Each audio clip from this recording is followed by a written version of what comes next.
maxaa sababay khilaafka Calaadiin iyo Orkhan? Waa maxay hadafka uu leeyahay Olokjar abaanduulaha uu soo dirsaday Oljaito Khan, kaasoo ah seefta keliya ee Oljaito Khan, taasoo dhiig daadinteedu aad ay u badan tahay?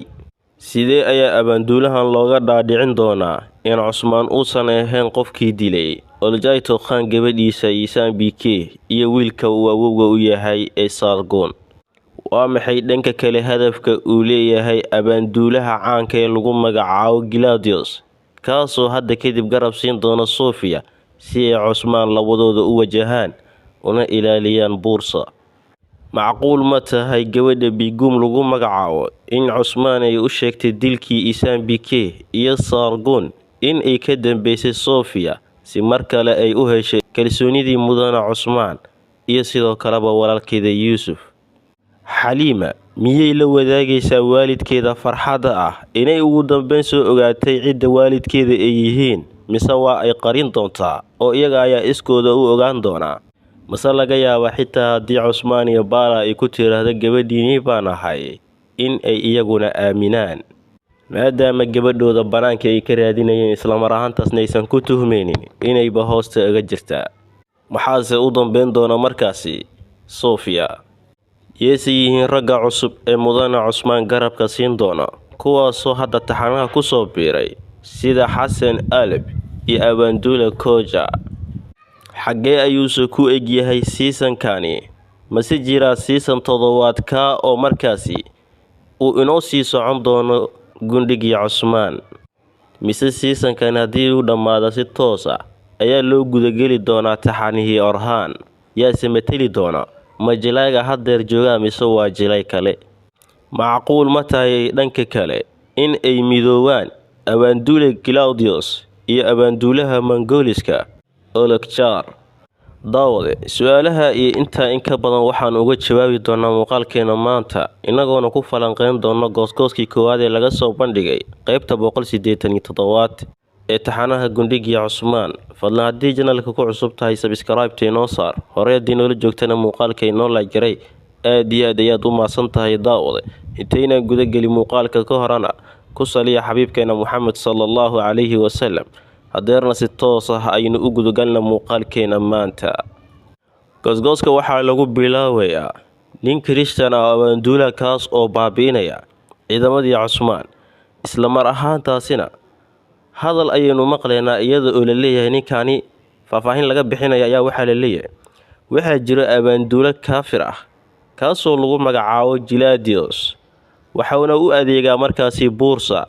hadeerna halkan waxa uu u yimid markaasi in uu gargaar u fidiyo markaasi amaba uu taageero gabadha lagu magacaabo Sofia si markaasi uu uga hortago wax allaala wixii u soo dhawaan lahaa Bursa si ay hami uga galaan sida Cusmaan oo kale. Ninkanina aad buu u laynayaa ciidamada Cusmaan, iyadoona taasi ka dhignaan doonto aakhirkiisa inuu madaxiisa ku weyn doono. Laakiin si fudud ma aha, inta taxanaha uu ka dhammaanayo season-kan ayuu baaqi ku sii ahaan doonaa, isaga oo markaasi ninkani aakhirkiisa seefta mudana Cusmaan hoos harsan doona. Ugu dambeyn ninkanna waxa uu imaanayaa Sofia, isaga oo markaasi ay ku farxaysay iyada dhanka kale in markaasi uu yimid abaanduulihii garabka siin lahaa, maadaama saaxiibkeedii lookaas horay loo dilay. Intaa kadibna waxaynu arkaynaa markaasi ninkani isaga oo dhahaya waxaa la gaaray waqtigaan Cusmaan isbaran lahayn oo aan ogaan lahay waxa uu isaga yahay, sidoo kalena uu ogaan lahay waxaan anigu ahay. Dhanka kale waxaynu arkaynaa laba shaqsi, labada oo taxanaha ku cusub, isla mar ahaantaasina duurka jooga lana dagaalamaya ciidanka Kirishtaanka. Waxaana arkaynaa markaasi ninna inuu dhalinyaro yahay, ninna markaasi uu waayeel yahay. labadan qofna taxanihii Albarslan ayay ku jiri jireen. odagii Baatuur la dhihi jiray waa midka duqa ah ee Albarslan markaasi u dhawaa, kan kalena waxa uu matalayaa doorka Xasan Aleb, halka ninka odayga ahna uu ku matali doono magaca Koja sidaynu rajaynayno. labadoodina waxaa wadada u galaya markaasi ciidamada Byzantiniyiinta, iyagoona la dagaalamaya. isla mar ahaantaasna waxaa arkaynaa ninkii odayga ahaa isaga oo dhahaya markaasi walaalkaygii Xasan, dagaalyahankaygii mar walba i caawin jiray, halka labadooduna markaasi si wadajir ah ay isaga dhicinayaan ciidamada Kirishtanka, laakiin ay ka badnaayeen. Intaa kadibna Mudane Cusmaan ayaa imaanaya. Ninka dhalinyarada ee Xasan lagu magacaabana waxaa arkaynaa isagoo dhahayo hogaamiye. Isla mar ahaantaasna Cusmaan halkaasi waxa uu ku baabi'inayaa ciidankii Kirishtanka ee meesha joogay, wuxuuna caawinayaa markaasi labada nin kuwa oo ka mid ahaan doonaan markaasi Cusmaan ciidamadiisa, garabna isaga siin doona. Ragganna Mudane Cusmaan waxa uu markaa ku soo dhaweyn doonaa qabiilkiisa, iyagoona markaasi ka mid noqon doonaan dagaalyahanadiisa. Waxayna kaloo uga waramayaan markaasi oo ay u sheegayaan akhbaar kale, taasoo ah markaasi in uu jiro abaanduule markaasi lagu magacaabo Olokjar, ka lagu tiriyo laguna sheegay inuu yahay Seeftii Oljaito Khan, ahna midda ugu dhiig daadinta badan, kuna kalsoon yahay isaga. Cusmaanna markaa ayuu ogaanayaa in markaasi cadow ku soo wajahan yahay, lagana la xisaabtami doono dilkii markaa Isaan Bike iyo sidoo kale Taba Sargon. Maadaama Mudane Cusmaan uu doonayay dadkani inuu gacanta ku dhigo, la heestan uu ka dhigtay kadibna uu ku wareejiyay Oljaito Khan, iyagoona heshiis ku kala qaadan lahaa markaasi. Heshiiskaas waa inaan Cusmaan mar dambe la soo weydiin doonin wax jizya ama dahaba. Intaa kadibna sidoo kale aanan weerar lagu soo qaadi karin dhulkiisa. Heshiis noocaas ayuu rabay inuu la galo Mongooliska, laakiin waxa oo dhan waxaa Cusmaan ka burburiyay markaasi gabadha Sofia lagu magacaabo.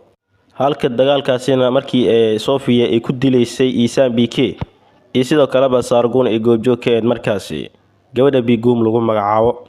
Waana sababta taxanaha weli baaqi ugu sii ahaanayso, iyadoona cadeyn doonto markaasi aan Cusmaan uusan ahayn markaa qofkii dilay Oljaito Khan gabadhiisa iyo wiilka uu yahay. Intaa kadibna ay cadeyn doonto si ay markaasi mar labaad u hesho kalsoonidii Mudane Cusmaan iyo kalsoonidii walaalkeeda Yuusuf. Kadib taxanaha isaga baxda, laakiin ka hore waxaa qurux badan markaasi inay kalsoonideeda dib u soo ceshato. Taana ayaa dhici doonto maadaama markhaatiga kaliya ee goobjooga meesha ka ahaa iyadu ay ahayd. daawada adiga wax fikirkaaga dhanka hoose comments-ka nagula wadaag. Haddaba taasi ma tahay markaa abaanduulaha Mongooliska ee Olokjar mid uu qaadan karo isla mar ahaantaasina uu aaminayo? Jawaabtu waa maya. Diyaar waxa uu u yahay bilcagsi wixii lagu sameeyay Sargon iyo Isaan Bike, isagana inuu u kaxaysto wiil iyo gabar kuwa oo ka tirsan markaasi qoyska Mudane Cusmaan si uu u diro Oljaito Khan hadiyad ahaan uu u siiyo, kadibna sidoo doonaa ka yeesho ama ha uga aarto markaasi caruurtiisii isaga laga dilay ama la heesta kale ha ka dhigto. Sida ayuuna ninkaani u soo baxay. Taa kadibna waxaa arkaynaa isaga oo badhahaya waxaan kaxaysan doonaa wiil iyo gabar ka oo ka tirsan markaasi qoyska Mudane Cusmaan, waxaana u kaxayn doonaa dhanka iyo Oljaito Khan, halka Cusmaan iyo qoyskiisana kaamiradu soo qabanayso weliba iyagoo aad isugu faraxsan.